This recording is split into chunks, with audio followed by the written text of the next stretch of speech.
So hi everyone, this is Sen. Welcome back to my channel and welcome back to my daily vlogs guys. Matagal na po tayong hindi nag-daily vlogs and minsan kasi wala po tayo sa mood or tinatamad po tayong mag-video and now pisan ko ulit guys ang mag-daily vlog kahit paminsan-minsan lang para may ma-share din ako sa inyo kung ano ang ginagawa ko dito sa aking trabaho bilang isang caregiver or tagapag-alaga ng isang matanda. And especially my case is inaalagaan ko is bedridden. 3 taon na po siyang bedridden guys. Kung pag bedridden po ang iyong alaga, kailangan hands-on ka sa kanya guys.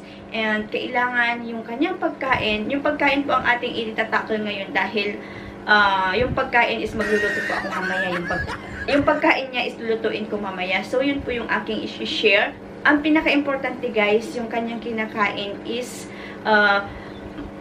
very much in protein, vitamins, yung kumpleto yung kanyang kinakain, may vegetable, may meat, etc. So, ipapakita ko po sa inyo guys kung paano ko ginagawa yung kanyang laging kinakain. And madali lang naman guys ang mag-alaga ng bedridden. As you can see, si lola ko ang laki-laki pero kayang-kaya ko. Ang liit ko guys, mga 4'11 lang ako. So, kaso nga lang guys, medyo mabigat siya. So, kailangan ko talagang magpwersa din. Pero hindi naman yung pwersang pwersado. At meron din naman akong binder na ginagamit pag gano'n na nagbubuhat ka. And be careful pala pag kayo ay nagkaroon ng bedridden patient, kailangan nyo din ng safety precaution guys. Hindi lang yung buhat kayo ng buhat kasi baka madali ang iyong likod. And eto guys, without further ado, lilinisan ko lang si lola ko and after that, magluluto na po ako sa kanyang soup. Or, I don't know if we call it soup or what.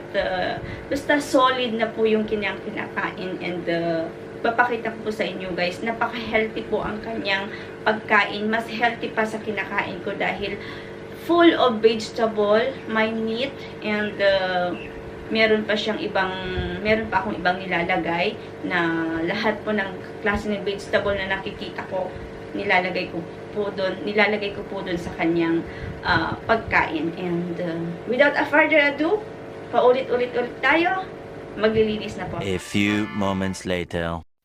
So, ito na.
at sa mga nag-comment dito sa ating comment section. I-shoutout po natin si Mercy Elif Life in Turkey, Ilongga Hilaw, My Minnesota Filipino Experience, Bro Wendell Talibong, Bimbo Tolman TV, Eking 007, Phil Arab Diana Zala Admad, Shalumi Irishi.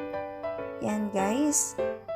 Second shout out kay Mercy and Elif Life in Turkey, Riding Chef, Luz B. Minda, Ransin Vlog, Survivor Leah Vlogs, Kathleen Joy Marquez, Balmasheda Family, Chubby Mi Etita, Orly Channel, Christine Network, Christina Vlogs, Hi Sis,